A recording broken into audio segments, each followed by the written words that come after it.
그래서 선언적 규정의 의무입니다. 선언적이라는 거는 여기에 위반했다 해서 형사처벌을 한달지 그런 제재가 아니고 이거는 하나의 우리의 큰 약속이다. 그렇게 보편법적인 측면에서 선언을 하고 있는 것이죠. 법정 기준을 이유로 해서 근로조건의 저하를 금지시킨다. 어느 회사에서 연차 휴가를 1년 이상자들에 대해서 1년 8월 이상 했을 때 20개씩 줬어요. 20개씩. 좋은 회사죠.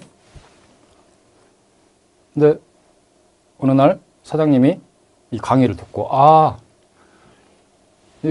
괜히 많이 줬네. 근로기준법에 있어서의 최저 기준만 준수하면 되는 건데 요즘 경기도 어려운데 이 기준에 맞춰서 근로조건을 낮출 수 있느냐? 낮추지 말라라는 것을 선언하고 있죠. 그래서 19개로 하겠다? 안 된다. 원칙적으로. 합의에 의해서는 가능하죠. 서로 고통 분담, 경기가 어려운 만큼 근로자들도 사업주와 우리는 한 배를 탄 우리가 남이죠. 남은. 하지만 또 이 위기 난관을 서로 공동 목적을 위해서는 합심을 해서 극복해 가야 되는 그런 운명 공동체적인 측면에서는 합의에 의해서는 가능한 것이다. 근데 합의로 우리는 연차휴가 없는 걸로 하겠다. 그래서 뭐 오히려 한 발 더 나가서 그것은 효력이 있을까요? 강행 규정이다라고 했을 때는 아무리 서로 간에 합의를 했다 하더라도 근데 그게 발생되고 나서의 어떤 휴가를 이제 사용하라고 했는데 그거에 대해서 반환을 하는 그러한 협의를 통해 가지고 합의문을 통해 이제 노동조합이 있다면 우리는 상여금을 받지 않겠다. 그러한 어떤 것을 통해서 자진적으로 반납하는 형태로는 가능하겠죠. 하지만 원칙적으로 그 합의 자체를 근로조건의 최저기준보다 무효화하는 이러한 합의는 강압에 의해서도 작성될 수 있는 부분이기 때문에 효력이 없는 것으로 봐야겠죠. 그래서 근로조건은 노사대 등의 결정으로 따라야 된다. 결정에 따라야 된다.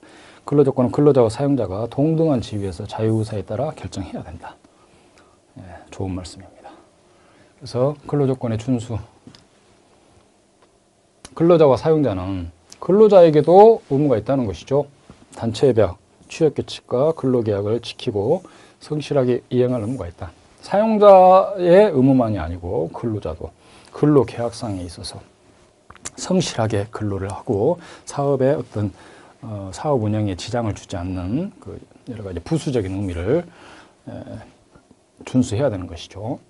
겸직을 함부로 해서는 안 되고 등 사업장 질서 내의 규율을 해치는 그러한 행위를 해서는 이제 징계를 받는 것에 대한 합의가 되는 것이에요. 이행할 의무에 들어가는 것이다.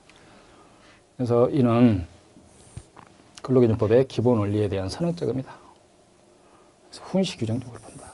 단 그 위반 시에는 그 부분이 효력이 무효다. 그래서 이제 본격적으로 차별과 관련해서 근로기준법 6조는 헌법 11조의 어떤 그 취지를 구체화시키기 위해서 균등한 처우로 6조의 규정을 하고 있습니다. 우리는 균등한 처우를 위반한 경우에 차별인데 그 기준점을 성에 따라서, 국적에 따라서, 신앙에 따라서 나아가 사회적 신분을 이유로 해서 근로조건에 차별적 처우를 하지 못한다. 하지만 그 사람의 수행하는 일의 어떤 경력, 난이도, 팀장과 팀원, 사원과는 틀리죠. 어떤 책임에 있어서도.